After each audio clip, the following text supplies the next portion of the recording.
At 5 araw na lang bago magpasko.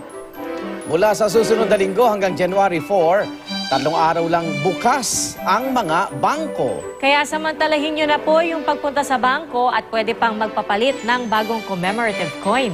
Saksi si Ruth Cabal.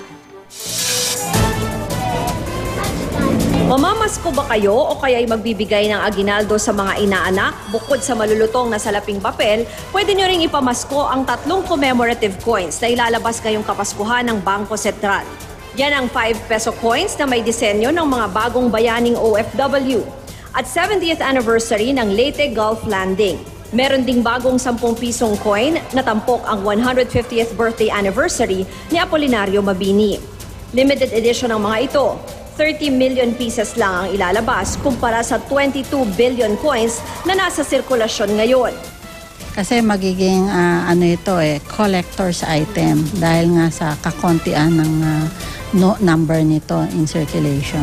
Para magkaroon ng mga yan, pwede nang magpapalit ng lumang coins at bills simula sa Lunes sa mga tanggapan ng BSP at ilang bangko. Pero dapat gawin na yan habang maaga pa.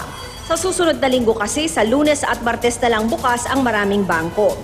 Sarado na ang mga ito mula bisperas ng Pasko hanggang January 4, 2015. Pwera lang sa December 29, araw ng Lunes. Pasok sa panahong yan ang mga holiday na Pasko, Rizal Day at New Year's Day.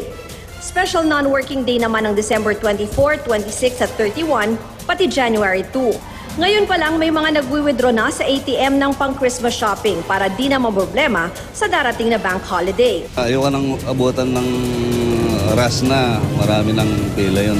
Maraming mag-withdraw ngayon dahil kasi mauwian sa probinsya. Tiniyak naman ng BSP na nakapaghanda ang mga bangko at patuloy pa rin ang operasyon ng mga ATM. Hindi magkukulang ng cash sa mga ATMs at sa mga bangko dahil nagkaroon na ng koordinasyon ng Bangko Sentral at ang ating mga bangko kung gusto nilang maniguro na hindi sila kakapusin ng kaukulang pera na kailangan nila ngayong Pasko.